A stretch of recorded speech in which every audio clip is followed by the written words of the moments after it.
boa noite. A América Latina é uma região que reúne 33 nações ao sul dos Estados Unidos. O México, os países caribenhos, as Américas Central e do Sul compõem o continente. São muitas línguas, cores, religiões e costumes, formando um caldeirão efervescente e diverso. Se por um lado temos uma cultura riquíssima, por outro, um povo pobre que sofre com a desigualdade social e com muita instabilidade política e econômica. No final do ano passado, até o próximo mês de dezembro, 8 países latino-americanos elegeram ou vão eleger suas lideranças em um cenário nada pacífico. A Venezuela enfrenta uma crise econômica e humanitária. Na Colômbia, a negociação de paz com as Farc estão ameaçadas. A Argentina, de novo endividada com o FMI.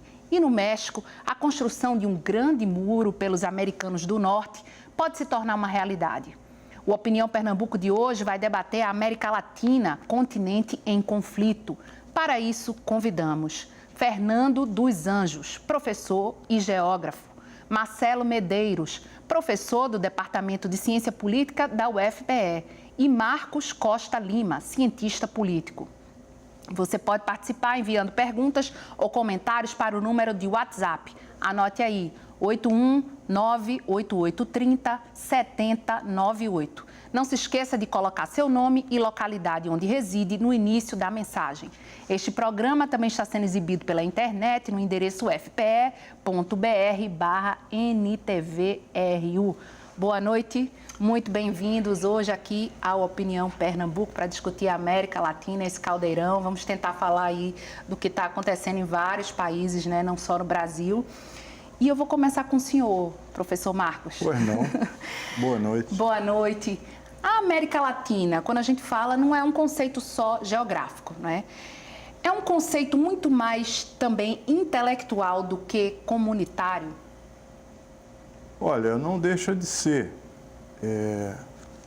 Nós somos um continente, um subcontinente, na verdade, e uma parte do continente também que se chama América, né? Que é a América do Norte, na verdade. E para a gente pensar essa estrutura geográfica, nós temos que voltar um pouco na história, eu acredito que é fundamental. Nós temos que pensar a colonização, que aconteceu nesse nosso passado histórico, para entender um pouco a evolução, né? Tanto nossa quanto do gigante do norte, que são os Estados Unidos. Não é? Nós temos que pensar no processo, por exemplo, no caso do Brasil, que é o segundo maior país da região, é um país muito importante na região, que tem uma cultura que foi herdada dos indígenas, dos africanos, como nós sabemos, não é? E dos portugueses. O restante da América Latina, quase toda, é de língua espanhola. Você tem ali no Caribe, você tem algumas ilhas inglesas, francesas, mas basicamente é uma região.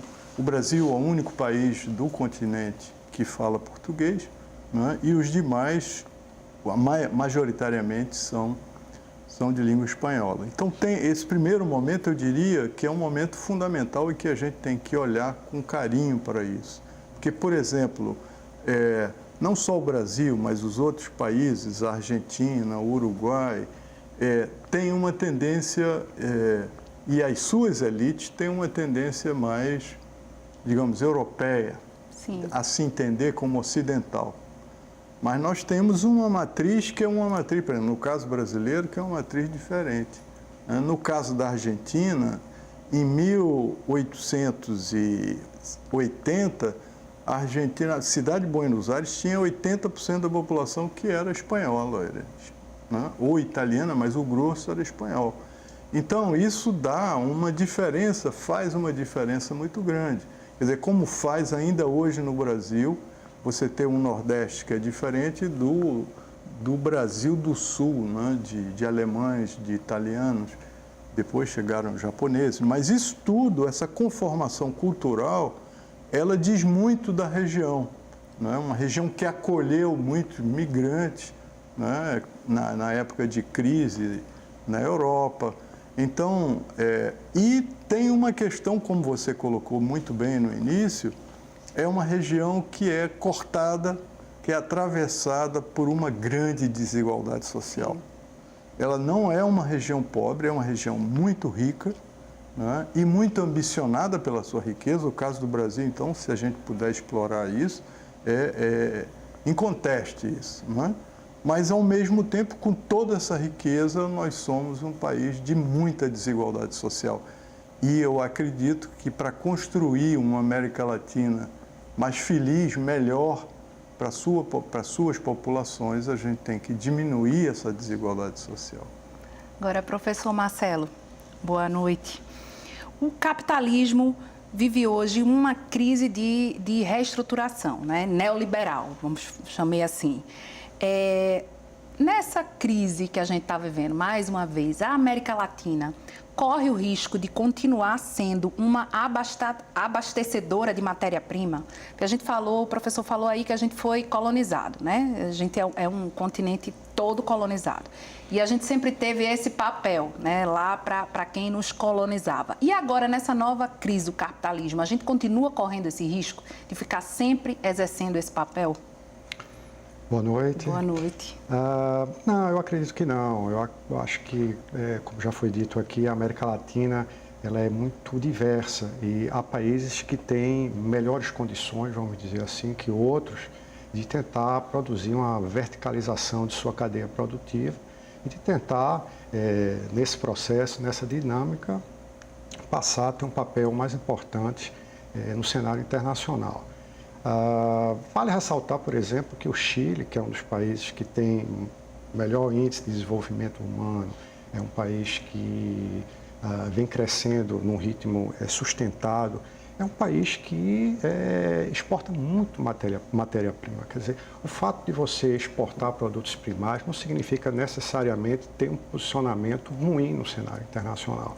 Eu acredito que cada país tem a sua vocação, cada país tem a sua forma de melhor se integrar nesse sistema internacional. Obviamente, o Brasil, pelas suas dimensões continentais, pela sua indústria, talvez isso explique um pouco alguns índices que você nos citou em off aqui antes do programa, que o Brasil tem uma indústria. Então, o Brasil tem necessidade, em algumas situações, de proteger essa indústria, o que vai, de certa forma, de encontro a um livre comércio muito franco, né? Uhum. E apenas uma observação em relação ao seu primeiro questionamento. É interessante pensar esse conceito de América Latina, que para nós é um conceito muito unívoco, mas ele é muito unívoco quando a gente compara a América Latina com outras regiões do mundo. Mas se a gente comparar a América Latina consigo mesma, então ela deixaria de ser uma América Latina, ela poderia ser interpretada como Américas Latinas, de uma forma mais plural. É verdade. Né? Porque há diferenças de toda a ordem aqui que existem e que, obviamente, se comparadas com outras regiões, elas parecem convergir. A gente tem poucas línguas, isso é verdade, tem uma série de outras coisas, mas há também muitas diferenças. E uma última observação é que existe um organismo da ONU chamado CEPAL, né, a Comissão Econômica para a América Latina e Caribe. Então, há alguns estudiosos que consideram importante a menção do Caribe como sendo diverso da América Latina, justamente por falarem línguas que não são latinas e também pelo fato da colonização não ter sido empreendida por países latinos. França, principalmente, né? Ali no Caribe, como o Marcos falou, tem a presença francesa, você tem aí departamentos de além-mar da França, né, a Martinica, a Guadalupe, que se encontram lá, você tem ex-colônias, e no caso desses dois que eu citei, isso é território francês, né, não são ilhas independentes, fazem parte do território. Né? São territórios de além-mar da França, tal qual a Guiana Francesa que nós temos aqui fazendo fronteira com o Brasil. Mas há ex-colônias inglesas, holandesas também. Então, muita diversidade, né?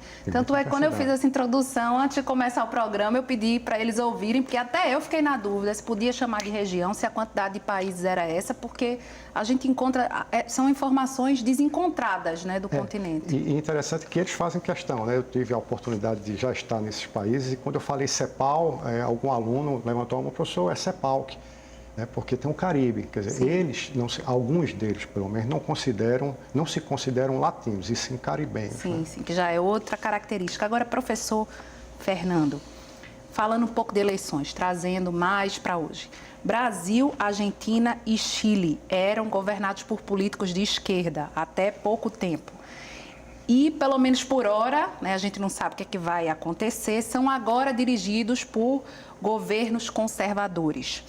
Na sua opinião, isso ocorreu porque a esquerda fracassou politicamente ou foi mais por conta da crise econômica? Vamos lá. Boa noite. Boa noite. Então, reforçando aqui o professor Marcelo, o professor Marcos, sobre a ocupação da região, né? Então, a formação territorial do Brasil e da América de uma maneira geral, no caso, a América Latina, ela dependeu de uma formação que foi a exploração dos recursos, a exploração das pessoas e, evidentemente, isso não conseguiu ser superado, né? Em geografia, nós chamamos isso de DIT, Divisão Internacional do Trabalho. Então, há 500 anos atrás, quando surgiu quem mandava e quem obedecia, então a América aqui Latina, ela coube a esse papel de fornecer, né, as matérias que seriam transformadas, né, principalmente com a Revolução Industrial Inglesa, etc. Então a América, ela tem, ao meu ver, no caso aqui a América Latina, um papel que é difícil de ser quebrado. É uma questão que precisa de uma formatação diferente do que acontece hoje. Por exemplo, a universidade aqui, ela é distante da indústria. Então, a falência, digamos assim, das esquerdas, não é uma questão de falência das esquerdas ou da direita. Eu acredito que é uma questão da história da região, que tem uma vocação, propriamente dita, para apenas fornecer matéria-prima e comprar matéria industrializada com valor agregado. Como quebrar isso? Então, é um ciclo vicioso que nós temos, que é preciso ser quebrado desde a base, desde a escola, que forma empreendedores, passando isso para uma sociedade que tem essa vontade de crescer, de não estar apenas comprando mercadoria já feita por outros países. Enfim, você vai encontrar aqui não uma falência da Argentina. A Argentina, na verdade, ela está em crise há 70 anos. Ou seja, a economia da Argentina não consegue decolar, apesar de ser uma economia razoavelmente boa para a região. Na verdade, o trem que puxa a locomotiva que puxa esse trem aqui é o Brasil, né, que tem um certo parque industrial, né, que esse parque industrial pertence à segunda revolução industrial, ou seja, com algumas ilhas de conhecimento ali, o ITA, essas coisas. Enfim, eu sinto e consigo perceber que falta essa aproximação, né, dos centros de pesquisa, não há a Fiesp aqui no Brasil, ela não está conectada com as universidades, né? Então, em outros países, você nota que as universidades estão muito mais ligadas à produção de conhecimento e que isso seja colocado em prática no mercado. A gente não tem isso. Há um vazio, há uma sensação de que todo esse conhecimento que é produzido pela universidade fica lá, guardado num estante. Ou que os pesquisadores, os melhores, acabam indo para fora. Fuga de cérebros, né? Aí que está. Eu pergunto isso sempre em sala de aula. Hoje, o jovem, eu pergunto, se você optar, você quer ir para São Paulo? Ninguém quer ir para São Paulo mais. Hoje em dia todo mundo quer ir embora, quer ir para a Europa, para os Estados Unidos. O jovem, hoje talentoso da gente, quer ir para o Vale do Silício. Então, por que isso? Porque nós não temos aqui, como eu falei, não é, na minha opinião, uma questão de esquerda ou de direita, entenda. É uma questão histórica, entendeu? Tivemos períodos de direita, no caso da ditadura, e que houve um crescimento que não foi um crescimento que conseguiu ser dividido. Depois, nós tivemos um crescimento com o governo da esquerda, em que ele foi capaz de gerar emprego, mas não sustentável, né? É o que está acontecendo, a gente está pagando por isso agora, que foi criado, transformamos milhões de miseráveis em pobres, e hoje essas pessoas são pobres miseráveis, que não são sustentáveis, porque eles não conseguiram evoluir a partir desse momento, com essa pequena vida que foi dada a ele. Enfim, você tem um cenário que realmente, na minha opinião, não tem a curto prazo solução, infelizmente. Agora a gente tem um minutinho para acabar. Professor, vamos tentar ver. Na sua opinião, hoje a América Latina tem 30% de pessoas que são consideradas pobres. Isso está no foco da preocupação dos seus governantes ou de quem assumiu há pouco tempo, na sua opinião, essa pobreza? Olha, a pobreza da América Latina, ela é histórica, como eu falei. Não é? Uma região, não tem vocação nenhuma, não acho que seja vocação para uma região. Isso é uma coisa de Davi Ricardo, lá no passado, que dizia que quem produz vinho tem que produzir vinho a vida toda. Não.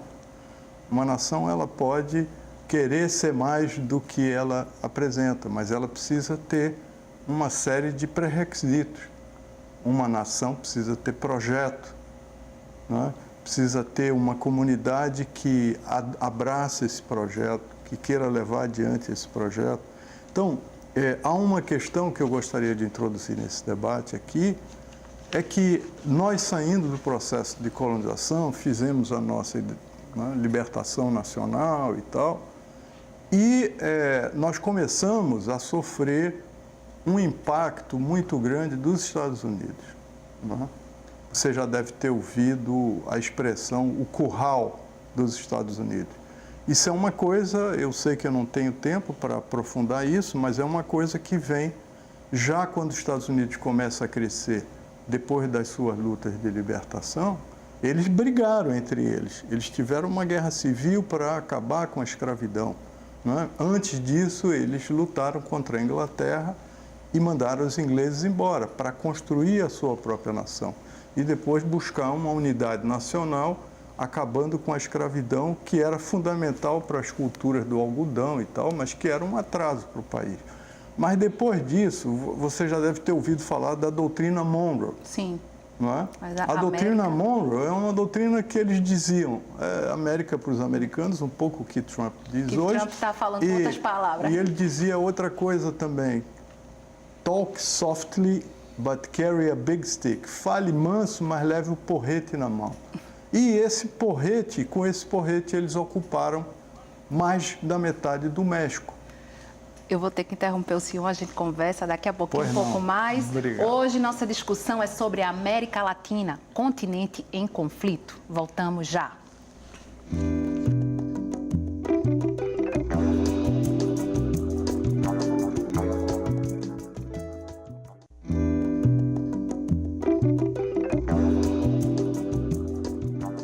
O Opinião Pernambuco de hoje conversa sobre a América Latina, continente em conflito. Para participar, convidamos Fernando dos Anjos, professor e geógrafo. Marcelo Medeiros, professor do Departamento de Ciência Política da UFPE. E Marcos Costa Lima, cientista político. Você pode participar enviando perguntas ou comentários para o número de WhatsApp. Anote aí, 819-8830-7098. Não se esqueça de colocar seu nome e localidade onde reside no início da mensagem. Este programa também está sendo exibido pela internet no endereço fpe.br/NTVRU. Vamos tentar fazer um passeio turístico aqui. Dar uma passadinha, assim, olhar pela janela do ônibus dos países aqui, que eu fiz uma seleção dos que chamam mais atenção no momento. Bom, tem um bloco que se convencionou chamar Bloco Bolivariano, que aí é Venezuela, Nicarágua, Bolívia e Cuba. Isso. Aí a gente tem, na Venezuela, eleição de Maduro, que não foi reconhecida pela OEA, ou pelo Grupo de Lima, né, que são de 14 países americanos, e está sofrendo sanção. A Nicarágua, que tem a juventude sandinista, que apoiou o governo, que teve pelo menos 30 mortes em manifestações de rua contra a reforma da Previdência. Isso. A Bolívia, que teve o referendo contra Evo Morales, não foi obedecido pela justiça, né? Mesmo a população dizendo que ele podia voltar, a justiça não obedeceu e ele não vai poder mais se reeleger. Então vamos começar aqui, professor Fernando. Esse bloco, se a gente pudesse subdividir, como é que a gente falaria um pouquinho do bloco bolivariano? Veja só, o bloco, ele é uma contraproposta à ALCA. Né? Então, a ALCA é um projeto dos anos 90 dos Estados Unidos aqui na América, que nunca deu certo. O Brasil é um dos países que não aceita a ALCA por motivos de comércio, né? Não tem condições de competir com os produtos americanos que teriam valores mais baixos porque estariam com taxas reduzidas de seus impostos. E Cuba ficou de fora, então os americanos deixaram Cuba de fora. E aí o que aconteceu?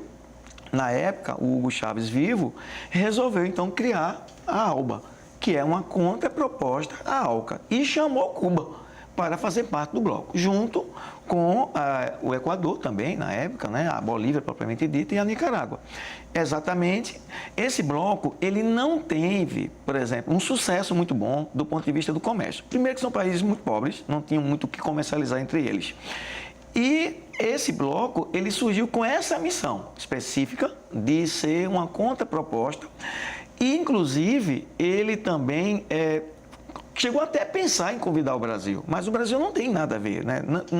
Nem com o C da ALCA, por uma questão envolvendo o volume de comércio que o Brasil teria perdido por conta de ter um produto aqui americano de maior qualidade em nosso mercado, e ao mesmo tempo o B, que é de bolivarianismo. O Brasil não participou disso diretamente, no máximo participou com Abreu Lima, né? Aqui com o general Abreu Lima, que foi lá juntar-se a Simão Bolívar na libertação dos países latino-americanos. É uma coisa mais espanhola mesmo, né? Essa coisa bolivariana, como o professor falou aí no início, que a gente não tem essa cultura, a gente é do português, do negro, do índio. O Brasil participou só um pouquinho, né? Com a presença de Abreu Lima, que era um general aqui que por acaso participou dessa luta. Né? Pernambucano, tanto que a cidade de Abreu Lima tem um monumento lá, tem um monumento que Hugo Chávez veio inaugurar. E com relação à Argentina você falou? Não, ainda não. Ainda não, mas né? pode se adiantar, pois aproveitar é. Então, a Argentina, como eu estava falando, né, o governo Macri, ele está passando por um momento difícil, né?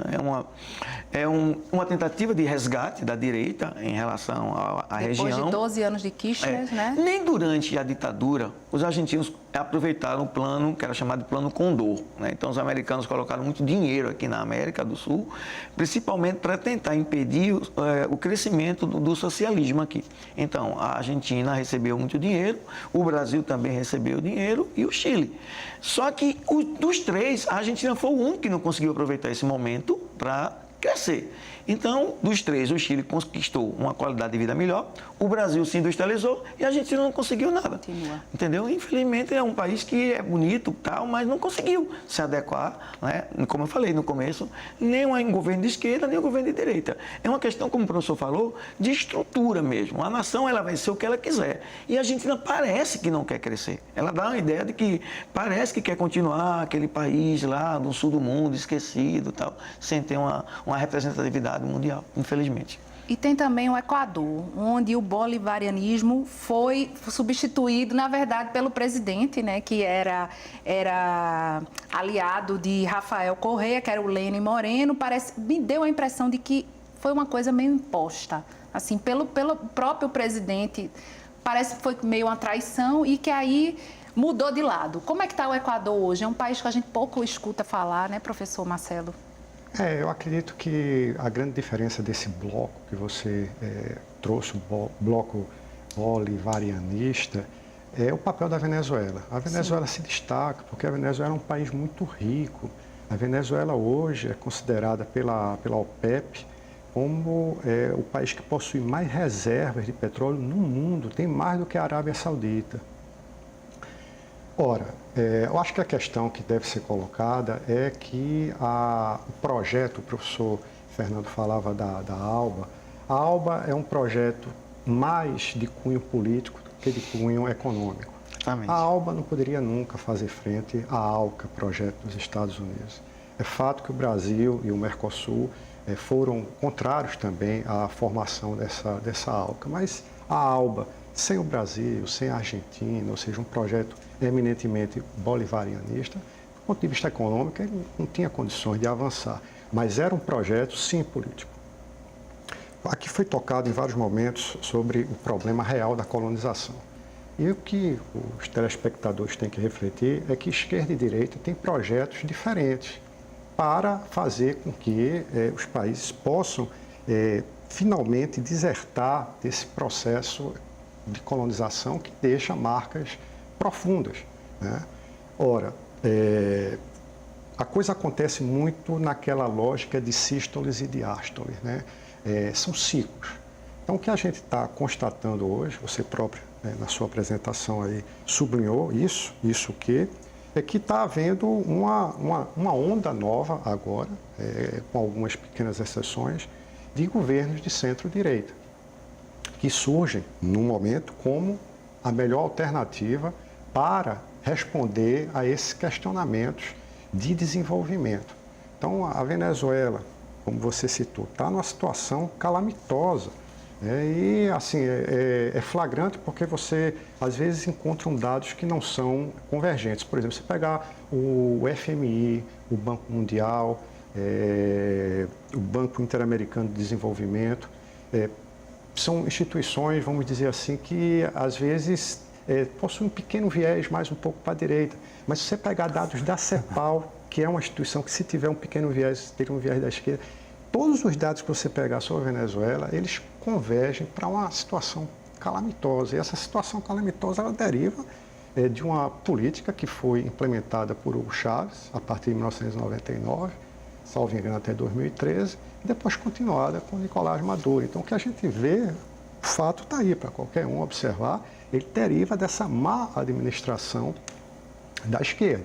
Bom, lá, como as eleições são algo complicado, a gente não sabe como é que vai acontecer a transição.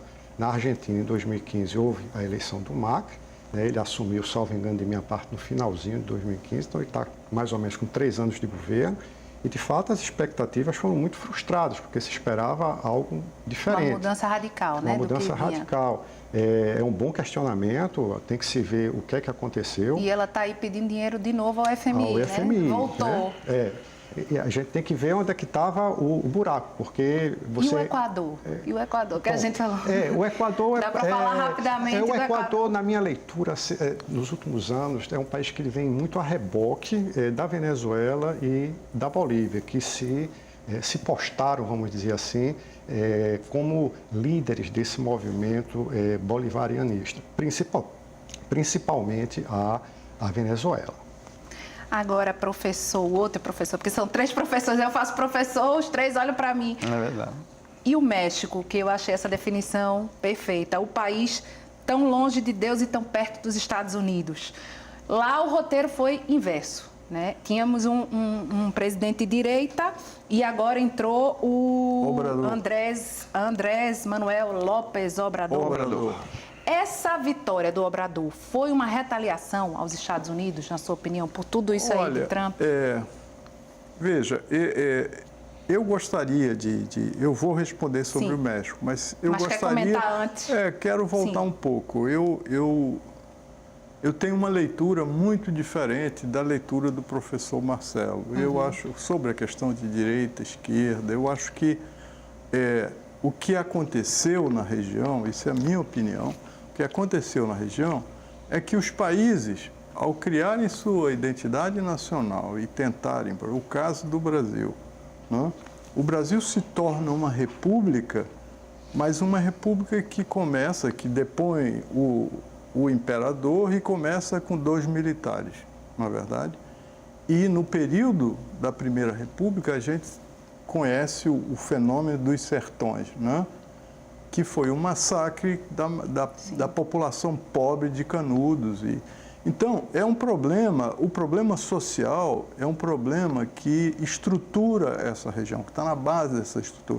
O lugar dos negros, né? O lugar dos índios que tiveram que fugir para o interior e que hoje estão sendo massacrados, porque a gente não vai ter tempo de dizer isso, mas eu gostaria de frisar aqui, estão matando índios, guaranis, caiapós, no Mato Grosso do Sul. Quem faz isso? São os grandes latifundiários. Acredito, inclusive, se nós tivermos uma eleição que ganhe o Bolsonaro, né, essa questão indígena vai ser um massacre, porque eles estão de olho nas terras indígenas. Eu tenho estudado e acompanhado bastante essa situação, né, e é muito dramática. Mas não fica só no Mato Grosso, fica também numa região chamada Matopiba, né, que é Mato Grosso, Piauí, Tocantins e Bahia. É os cerrados. Que os fundos de pensão internacionais, sobretudo os Estados Unidos, tem fundo de pensão de Harvard, que está comprando grandes extensões de terra e que jogam na Bolsa de Valores. Então, o que eu estou chamando de volta rapidamente, eu sei que o tempo é muito curto e eu não quero atrapalhar o programa, mas dizer que durante um certo tempo na América Latina, alguns governos tentaram criar um projeto nacional. O caso de Vargas aqui é evidente disso, né? Vargas praticamente cria o Estado Nacional. Petrobras, Eletrobras, tudo isso foi criado no período Vargas. Perón, na Argentina, fez muito parecido, querendo criar uma alternativa para nós sairmos dessa dependência, seja da Inglaterra, seja dos Estados Unidos. Vargas, infelizmente, terminou em 54, se suicidou, fala das pressões das multinacionais, que esse é outro capítulo. A gente está falando de países, de nações, mas o mundo complexificou muito. Hoje, quem manda, quem dá as cartas do jogo são as corporações transnacionais. Inclusive, as nações, isso não é só no Brasil, não, isso é mundial, né? Tirando China, Índia, que são países mais independentes, todos os demais, os estados nacionais protegem as corporações nacionais contra quem? Contra os nativos, contra os pobres, contra... Né?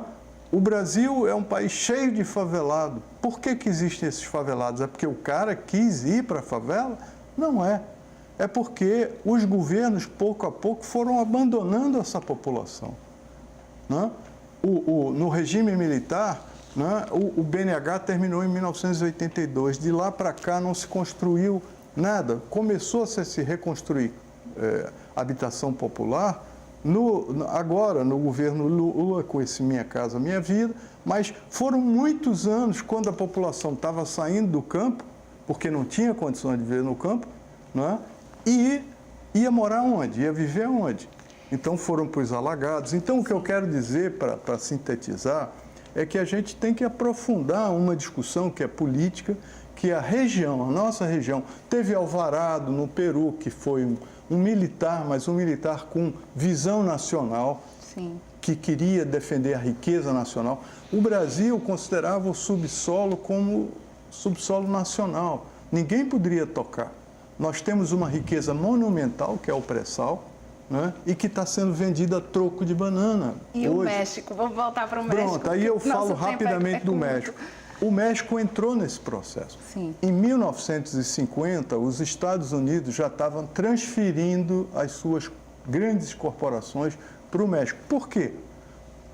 Hermosillo, todas aquelas cidades, tinham trabalhadores, gente pobre precisando de trabalho, eles botam as indústrias lá, o que a gente chama de CKD. É o completely knockdown. O produto vem deitado, eles levantam e devolvem para os Estados Unidos. Então, mão de obra muito barata, de respeito à questão ambiental, e aí teve um problema gravíssimo também para o México. O México começa a ter que, no trade-off, comprar milho e embutido dos Estados Unidos, que tem uma agricultura subsidiada.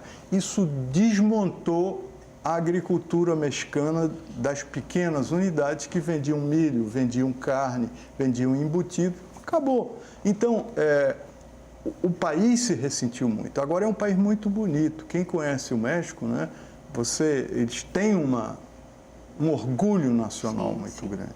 Né?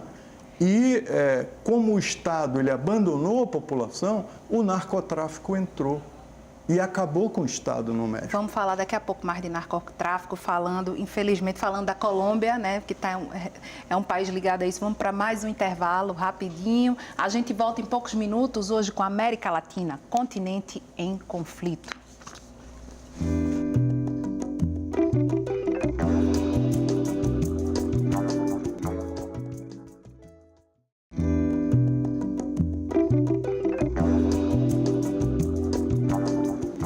A gente volta agora conversando sobre América Latina, continente em conflito. Participam dessa conversa o professor e geógrafo Fernando dos Anjos, o professor Marcelo Medeiros, de Ciência Política da UFPE, e Marcos Costa Lima, cientista político. Da UFPE. Faltou, tá vendo? A gente, televisão da UFPE, não colocou da UFPE. Desculpe, professor. Nada, nenhum problema. Bom, vamos voltar falando da Colômbia, né, que tem esse problema das Farc lá. Conseguiram fechar o acordo e aí, agora, quando finalmente parecia, pelo menos para a mídia, parecia que a coisa ia começar a caminhar para a paz, aí esse presidente que assume, o Juan Manuel dos Santos, né? Não, o Juan Manuel foi o que firmou. Anterior. Isso. Aí o Álvaro Uribe, que é o que está agora, diz que não quer conversa não com eles. E aí, vai ter novos conflitos, professor, para quem está estudando aí? Vamos lá. O movimento começa em 1964, né? Em plena Guerra Fria. Surge, né, o movimento na selva colombiana, né, liderado por chamado de Tiro Fino, né, Manuel Marulanda. E esse movimento ele ganha força exatamente na fragilidade da pobreza do país. E exatamente ele começa a aliciar pessoas, inclusive indígenas, né? Ele começa também a aliciar indígenas, cooptar essas pessoas para o movimento. E esse movimento ganha força nos anos 80, muita força nos anos 80, chega a ter 30 mil soldados, né? 30 mil soldados, inclusive até índios brasileiros também nesse movimento. Foi quando Manuel Marulanda morreu, né? Foi assassinado por uma força militar colombiana, inclusive no Equador, gerando uma quase guerra, que o presidente Lula, ele evitou essa guerra, né? Tem que reconhecer que o presidente Lula exerceu o papel de líder regional e foi lá e exigiu que a Colômbia pedisse desculpas por ter invadido o território equatoriano. A morte de Manuel Marulanda significava o pré-fim, né, do movimento. E não deu outra. Começa, então, os processos de conversa. Essas conversas geralmente são em países fora, né, no caso, aconteceu em Paris, aconteceu também em Cuba, reuniões, e a partir de 2016 o movimento entrega as armas. Então, o movimento enfraquecido recebe o título de partido, agora ganha 5 cadeiras, 5 deputados agora são colocados no Congresso, e aí ele passa a ser, então, representado pelo legislativo e não pelas armas mais. Agora, o movimento, ele também tem um concorrente, que é o ELN, que é pouco falado, que é o Exército de Libertação Nacional, que existe ainda. Sim. Existe. Isso aí tem na casa de uns 3 mil ainda soldados em plena selva colombiana. Muita gente confunde o guerrilheiro com o narcotraficante. Não é a mesma coisa. São coisas diferentes. É totalmente diferente. O narcotraficante, ele é um bandido, né? Enquanto que o guerrilheiro, ele é um idealista. Ele quer um mundo melhor. Ele tá lutando por uma vida melhor para a sociedade.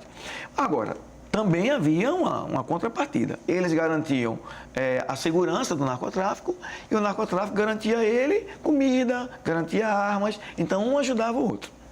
E nesse momento, o governo lá, ele está com tudo para transformar a Colômbia, que é aliada inclusive dos Estados Unidos, né? Historicamente ela está cercada ali pela Venezuela, né? E pelo Equador, que tem, né, governos nesse momento, governos, até pouco tempo atrás, o governo socialista, o Equador. E essa Colômbia, apoiada pelos Estados Unidos, ela tem tudo agora para se transformar numa grande nação da região. Até porque nunca foi o FMI pedir dinheiro emprestado. Nunca pediu $1 emprestado ao FMI. Chama atenção, né? Chama atenção.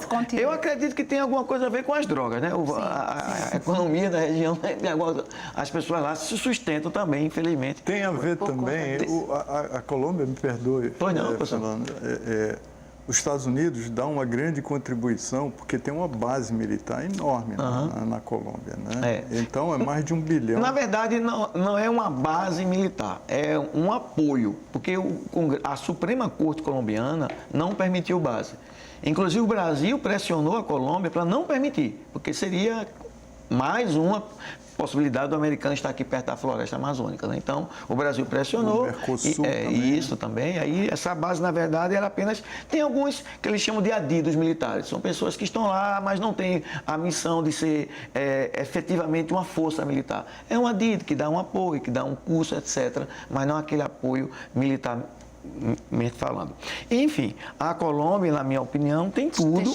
Tinha chegado o momento, né? Tinha resolvido isso, aí agora... Sim, agora ela vai tratar de crescer economicamente, já que um problema grande dela era realmente a guerrilha na floresta, né? Então, o governo da Colômbia tinha 3 problemas. Sim. Tinha as guerrilhas de direita, que são as milícias que eram montadas para proteger as propriedades particulares, as guerrilhas de esquerda, que é o ELN e as Farc, no caso, e o próprio narcotraficante. Então, o tráfico ainda existe, né? A Colômbia produz mais de 80% da cocaína do mundo, infelizmente, e é vizinho nosso. Eu acho que o incômodo agora, a gente tem que se preocupar com a Colômbia, é com a produção de cocaína que passa aqui pelo Brasil. Sim. Atualmente, o Brasil é o maior consumidor do mundo de derivado de cocaína, que no caso é o crack. infelizmente. Eu vou ler aqui uma opinião de Valmir Roberto, de Nova Descoberta. Boa noite. A grande maioria da população brasileira percebeu os erros consecutivos desse sistema comunista durante esses últimos anos do governo de esquerda. Agora ela se mostra nas urnas o desejo de mudança. Bom, para ele, a gente estava no comunismo, né? É uma opinião. Bom, passando adiante, aí eu quero comentar o que a gente estava falando ali antes de começar o programa, de uma pesquisa que foi divulgada pelo BID, de duas posições. Primeiro, quando o assunto é integração política, 62% dos latino-americanos são a favor e quando vem para o Brasil, 44%. Isso é um dado. E depois, quando o assunto é integração econômica e livre comércio, 77% são a favor e quando vem para o Brasil, 65%. Como é que o senhor interpreta, professor, essa visão, professor Marcelo, essa visão do brasileiro diferente do restante da América Latina? Veja bem, existe uma grade de interpretação nas relações internacionais que é denominada de tradição realista. E, de uma forma muito simplória, a tradição realista diz que não existe almoço grátis. Tá? Essa é a etiqueta, de uma forma assim, muito simplória, dessa forma de interpretar as relações internacionais, essa forma realista. Por que eu estou dizendo isso como preâmbulo? Sim. Porque tem que ter alguém que pague a conta, tem que ter um paymaster, né? Essa é a expressão da língua inglesa. E o Brasil aparece naturalmente como o paymaster da região, por ser o maior país, por ter a maior economia e assim sucessivamente. Por estar até localizado ali, até geograficamente. Tem um oceano na sua frente. Então, a gente aprende, né, nos cursos de geografia que os únicos dois países com os quais o Brasil não faz fronteira é Equador e Chile. Isso. Todos os demais países da América do Sul fazem fronteira com o Brasil, né? Então, isso surge naturalmente. Ora, o professor Marcos, o professor Fernando também, comentavam sobre as desigualdades internas aqui no Brasil. Então, apesar do Brasil ter essa força econômica, no seu interior há uma heterogeneidade muito grande. Então, o esforço de se tornar um paymaster é um esforço hercúleo para o Brasil. Por quê? Porque quando se investe fora da região, quando você investe fora do Estado-nação, aí eu estou pensando na República Federativa do Brasil, você está deixando de investir justamente nos bolsões aos quais o professor Marcos Lima fazia referência, esses bolsões de pobreza que nós temos aqui no Brasil, principalmente no Nordeste do Brasil. Ora, nada contra, não estou aqui dizendo que não deva ser feito investimento nos nossos vizinhos. Mas o que eu estou querendo dizer é que quando, por exemplo, a Alemanha ou a França investem na Bulgária, França e Alemanha não possuem miséria. Então, é menos difícil, vamos dizer assim, para países que não possuem uma desigualdade muito grande, fazer um aporte financeiro para além de suas fronteiras. Então, eu acredito que o que poderia, né, a gente não tem tempo aqui para desenvolver, mas uma dica para explicar talvez essa estatística que você nos traz, seja esse papel de paymaster. Essa ideia de que a gente está pagando a conta dos países, é um pouco isso. Tem que pagar. O Mercosul, professor, é um casamento que nunca deu certo. O Mercosul, nos seus primórdios, teve uma função importantíssima, mas depois houve uma desaceleração e quando foi constituído o fundo, por exemplo, de infraestrutura, o Brasil se apresentou como aquele que doava mais e recebia menos. Eu acho que professor Marcos, é um pouco professor Marcos não concorda muito não, professor Marcos, com o Mercosul. E eu gostaria só de fazer um pequeno comentário em relação à Colômbia. Primeiro, uma precisão, né, que o atual presidente não é o Uribe, é o Duque. Né? E o Duque, na verdade, ele vem dessa linhagem do Uribe. Né? E o grande problema hoje da Colômbia é gerenciar esse plano de paz, porque ele foi estabelecido pelo presidente, pelo antecessor, só que ele está sendo agora ajustado, né? A deposição de armas, a qual o professor Fernando fazia referência, uns depõem, outros não. Né? Esses 5 deputados, alguns depois são condenados. Então, enfim, então existe uma série de ajustes que precisam ser feitos e esse é o grande desafio. Será que esses ajustes poderão ser feitos sem haver uma fratura na sociedade? Esse é o problema.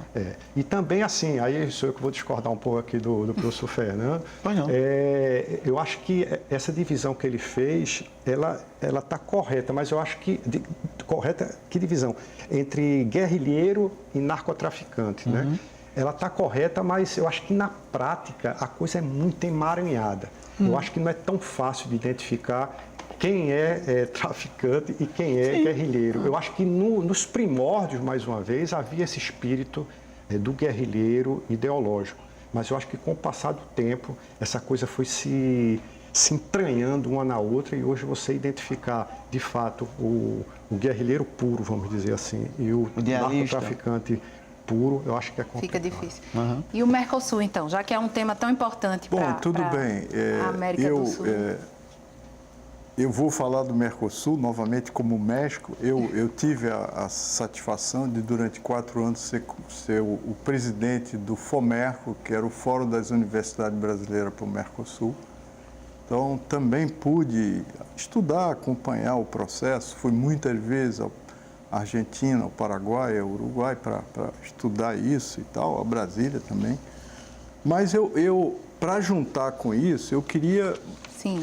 Eu acho que é o outro, dentro da minha postura aqui de marcar historicamente o nosso processo, eu cheguei em Vargas, né? Cheguei em Perón como consolidação desses países de estabelecer políticas de substituição de importações, né? Porque nós éramos obrigados a vender commodity barata e comprar produtos industriais muito mais caros, e esse jogo era quase todo com os Estados Unidos. Pouco com a Europa, mas basicamente os Estados Unidos sempre foi o nosso maior parceiro aqui e era uma vantagem, né, muito grande. Não estou nem falando das multinacionais dele aqui. Sim. Mas nós tivemos um outro divisor de águas na região, que foi a ditadura militar que se instalou no Brasil em 1964. E por que ela começa no Brasil? Porque o Brasil é o país central dessa região, é o país mais importante. Então, nós tínhamos problema na época, sim, né? Toda aquela evolução de Jânio, João Goulart e tal, pressão das camadas populares, sobretudo os camponeses. Nós tivemos aqui em Pernambuco ligas camponesas, né? Juscelino criou a Sudene justamente para tentar, né, com Celso Furtado, resolver esses problemas, diminuir a desigualdade regional, né? E aí, os americanos estiveram aqui, o irmão de Kennedy esteve aqui. Sim. E teve entrevistas com Celso Furtado, são entrevistas terríveis, porque ele vem dizer a velha história que a Sudene estava cheia de comunistas. E Celso Furtado responde a ele muito categoricamente: eu não peço ficha ideológica dos funcionários da Sudene, eles têm que estar capacitados para ocupar esse cargo como economista, como geógrafo, como engenheiro, né? E cortou a conversa. Mas nós tivemos um golpe militar que, quando o Brasil caiu, né, foram caindo como uma sequência de dominó todos os países. E nós entramos numa noite né, escura em toda a região. Sim. Né? E isso permitiu o quê? Permitiu, no centro do capitalismo, emprestar dinheiro barato no começo, que eram os petrodólares que os americanos emprestavam por toda a região. O Brasil se endividou profundamente, né? Foi tentar fazer algumas obras, algumas até corretas como Itaipu, mas a maioria endividou. Nós ficamos pagando dívida externa nos anos 80 e 90, chamada década perdida. Desculpe interromper, porque a gente só tem 2 minutinhos. Tudo bem, eu só queria dizer que esse é um momento crucial. Esses momentos de ruptura, eu acho que nós hoje estamos vivendo um momento de ruptura com esse processo eleitoral. Grave. Porque se fosse o candidato Alckmin, eu não diria nada, né? Mas um candidato que defende tortura, que defende a violência, que, não é? Que diz que vai matar índio, essas coisas todas, como presidente da República, eu acho que isso é inaceitável. Então, essa é outra ruptura que a gente está tendo agora. Vamos ver o que vai acontecer aí na história, né? Bom, a gente tem agora o quê? 1 minuto, Braulio, para terminar o programa. 2 minutos. Vamos tentar, então, vou tentar 1 minuto para o professor Fernando, então 1 minuto para o professor Marcelo. Fernando, 1 minuto para as considerações finais. Agradecer, né, o convite que você me fez, né, os colegas aqui, professores, muito bons. E em outro momento a gente pode conversar e continuar essa conversa, né? Que tem muita coisa sobre a América, inclusive sobre o Brasil, né? Que a gente poderia também trabalhar essa questão da Previdência, né? O que é que está acontecendo no debate da Previdência. Então, eu tenho a certeza de que foi muito rico para o telespectador em relação ao que poderia, né, dentro do que aconteceu aqui, entender um pouco da nossa querida América Latina. Deu para dar uma visão, né? Um pouco. Não deu para aprofundar, mas a gente falou um pouco. Professor Marcelo. Bom, também agradecer o convite, é sempre satisfação participar com vocês aqui. Bom, você falava na abertura sobre 8 eleições. Sim. Tivemos algumas já que aconteceram. Vamos ver o que é que esses recém-eleitos, já eleitos, vão poder fazer para... Ainda teve Cuba que mudou de governante sem eleição em abril, né? Para seus respectivos governados, vamos dizer assim. E aqui no Brasil, a gente está vivendo o jogo democrático, vamos ter um segundo turno e que a população se pronuncie e que o resultado seja respeitado dentro do jogo da democracia. Ok. Muito obrigado. Seu também. É uma satisfação estar aqui e acho que o programa também ele foi importante para esclarecer os telespectadores e espero que outros aconteçam, porque é uma região... Nós, como latino-americanos, precisamos olhar melhor para a nossa região, porque, sobretudo, as elites brasileiras que vivem elogiando o exterior. A elite mira para a França, mira para os Estados Unidos e não olha para os próprios pés. Muito obrigada pela participação dos 3 aqui hoje conosco. O Opinião Pernambuco de hoje fica por aqui. Agradecemos a sua audiência. Até o nosso próximo encontro.